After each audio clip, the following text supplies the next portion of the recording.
Hey everyone, I'm Rachel, and in today's tutorial, I'll teach you how to color a watercolor styled background for any image using the Color Therapy app. This tutorial is also great as a background for any simple image, character, or other typography. I'll also show you how to do easy imitation gold leafing on text. Okay, so first off, I'm going to choose some colors under the pastel palette. I'm just going to choose like a nice yellow, some blues, greens, and pinks.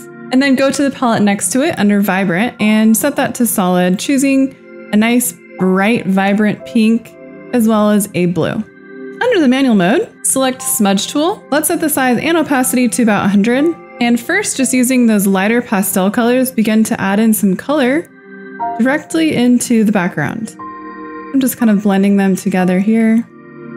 And I would also make sure that your coloring inside the lines mode is set to off. So I'm just kind of going around where the text is, basically. And then when you switch over to the magenta color, just turn your opacity down to about 40%, and then you can add it in. It'll start to really blend nicely. Now select the splatter tool. Set the size and opacity to 100, and then with a basic white, you just want to do some subtractive painting. So basically we're kind of taking away those edges and a few areas in the middle too with the white. Just so it looks a little bit more like watercolor.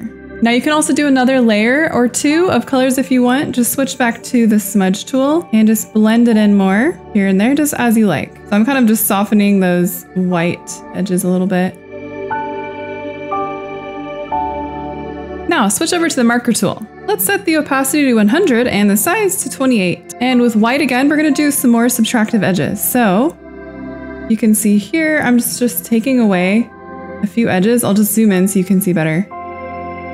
And I'm just taking the white from the outside and kind of just blending it in.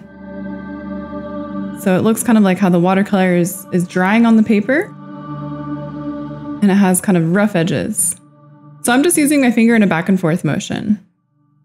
And I'm sort of just applying that to a few edges here and there. And then switch back to the splatter tool. And if you want, optionally, you can add a few more little edges with some paint just splattering off the sides. Now go under the shiny metal palette and make sure it's set to solid and just choose the medium goldish color there. We're also going to use the color that's next to it and then the lighter yellow too. So just go ahead and tap to fill in all the text with that darker gold color first. And then with the spray tool, set the size to 10 and the opacity to 90.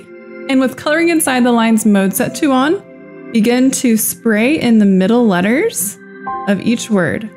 You're going to sort of try to blend it into the next letters next to it. So I'm spraying 3 or 4 different letters with that lighter yellow. And then switch over to the lighter yellow and you just want to spray it into the very middle letter, and you can go over maybe the one next to it too, just a little bit. So just kind of blending it in. And lastly, with the basic white, you're just going to add one more layer and just spray it into your middle letter. So that middle letter or the ones next to it are going to be the brightest. So it fades into a little bit darker gold, and that's it. Under the Effects tab, I used Watercolor 2 and removed the lines. The Smudge tool, along with the Splatter tool, are the perfect combination for a watercolor background. If you'd like to see more tutorials like this, don't forget to subscribe to the Color Therapy YouTube channel so you don't miss any new tutorial videos. Thanks for watching our tutorial. You can get the Color Therapy app for free on the App Store.